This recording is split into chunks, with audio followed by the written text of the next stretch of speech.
ஒரு சூப்பரான டேஸ்டான ரவா கிச்சடி தான் இன்றைக்கி. ரவா கிச்சடி செய்ய தேவையான காய்கறிகளை கட் பண்ணி வச்சுட்டோம். ரவாவில் உப்புமா தான் செய்யலாம். அது எப்படி கிச்சடி? வாங்க எப்படி ஈஸியாக செய்யலான்னு பார்க்கலாம். அதுக்கு ஒரு கடாயில் எண்ணெய் ஊற்றி அது நல்லா ஹீட்டான பிறகு கடலைப்பருப்பு, உளுத்தம்பருப்பு, கடுகு போட்டு நல்லா பொரிய விட்டுடணும். இது நல்லா பொரிஞ்சு வரட்டும். இந்த மாதிரி ரவா கிச்சடியை நீங்களும் வீட்டில் ஒரு முறை செஞ்சு பாருங்கள். இதில் காய்கறிகள் எல்லாம் போடுறதுனால இது வெஜிடபிள் கிச்சடின்னு கூட சொல்லலாம்.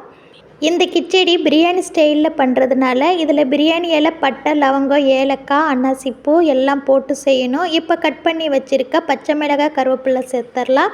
அப்புறம் கட் பண்ணி வச்சுருக்க இஞ்சி பூண்டு போட்டுடலாம். இஞ்சி பூண்டு போட்ட பிறகு கொத்தமல்லி சேர்த்துடலாம். இப்போது இதெல்லாம் சேர்த்த பிறகு நம்ம கட் பண்ணி வச்சுருக்க வெங்காயம் போட்டுடலாம். இப்படி டிஃப்ரெண்ட்டாகவும் ஈஸியாகவும் சமைக்கணுன்னா அன்புடன் நவி சேனலை கண்டினியூவாக பாருங்கள். இப்போ கட் பண்ணி வச்சுருக்க வெங்காயம் எல்லாம் சேர்த்தாச்சு. இதை நல்லா வதக்கி விடுங்க. வெங்காயம் நல்லா கலர் மாற வரைக்கும் நல்லா வதக்கி விடுங்க. இந்த வீடியோ உங்களுக்கு பிடிச்சிருந்துச்சுன்னா மறக்காமல் அன்புடன் நவி சேனலை லைக் பண்ணுங்கள், ஷேர் பண்ணுங்கள், சேனலை சப்ஸ்கிரைப் பண்ணுங்கள். இப்போ கட் பண்ணி வச்சுருக்க பீன்ஸு, கேரட்டும் சேர்த்துடலாம். இது லைட்டாக வதக்கி விட்ட பிறகு உப்பு சேர்த்துடலாம். இதோட பிரியாணி இலை, பட்டை, லவங்கம், ஏலக்காய், அன்னாசிப்பூ சேர்த்துடலாம். இந்த கிச்சடி நம்ம பிரியாணி ஸ்டைலில் பண்ணுறதுனால இது எல்லாம் சேர்த்தாச்சு. பீன்ஸு, கேரட்டு மட்டும் இல்லைங்க, இதோட நம்ம பச்சை பட்டாணி இருந்தால் அதையும் கூட சேர்த்துடலாம். இன்னும் நல்லாயிருக்கும் கிச்சடிக்கு. பீன்ஸு, கேரட்டும் நல்லா வேகணும். ஒரு அரை வேக்காடு அளவுக்கு வேகணும். அது வரைக்கும் இது போல் நல்லா வதக்கி விட்டுக்கிட்டே இருங்க. ஒரு அரை வேக்காடு வெந்த பிறகு இப்போ நம்ம கட் பண்ணி வச்சுருக்க தக்காளி எடுத்து சேர்த்துடலாம். அதையும் கொஞ்சம் நல்லா வதக்கி விட்டுடணும். ரவா வச்சு உப்புமா மாதிரி பண்ணாமல் இந்த மாதிரி காய்கறிகள்லாம் போட்டு கிச்சடி மாதிரி செஞ்சு பாருங்கள், ரொம்ப நல்லாயிருக்கும். இது பிரியாணி ஸ்டைலில் பண்ணுறதுனால ரொம்ப டேஸ்ட்டாகவும் இருக்கும். ரவா காய்கறி மட்டும் இருந்தால் போதும், இந்த ரவா கிச்சடி சூப்பராக ரெடி ஆகிடும். இது குழந்தைகளுக்கு நம்ம லஞ்சுக்கு டக்குன்னு ரெடி பண்ணிடலாம்.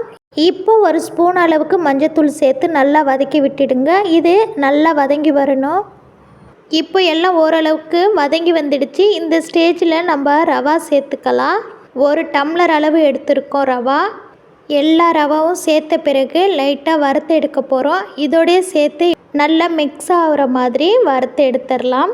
இப்போது எல்லாமே மிக்ஸ் ஆகிட்டு இப்போ தண்ணி ஊற்றி தான் வேக வைக்க போகிறோம். இந்த ரவா கிச்சடி ரொம்ப நல்லாயிருக்கும், நீங்கள் வேணால் செஞ்சு பாருங்கள். இப்போது ரவாவில் தண்ணி ஊற்றிடலாம். ஒரு கப் ரவாவுக்கு 1.5 கப் தண்ணி சேர்த்துடலாம். நல்லா அளவு பார்த்துக்கணும். ஒரு 2 நிமிஷம் வேகட்டும், ரொம்ப வெந்துடக்கூடாது, அப்புறம் பொங்கல் மாதிரி வந்துடும். இப்போ கிச்சடி நல்லாவே வெந்து வந்துருச்சு பாருங்கள். இந்த ஸ்டேஜில் நம்ம கிச்சடியை இறக்கிடலாம். ஒரு சூப்பரான ரவா கிச்சடி ரெடி பண்ணிட்டோம். நீங்களும் இந்த மாதிரி ஒரு கிச்சடியை வீட்டில் செஞ்சு பார்த்துட்டு எப்படி இருந்துச்சுன்னு மறக்காமல் கமெண்ட்டில் சொல்லுங்கள். தேங்க்யூ ஃபார் வாட்சிங் my dear. Keep support for my channel அன்புடன் நவி. நெக்ஸ்ட் வீடியோவில் சந்திக்கலாம். பாய்.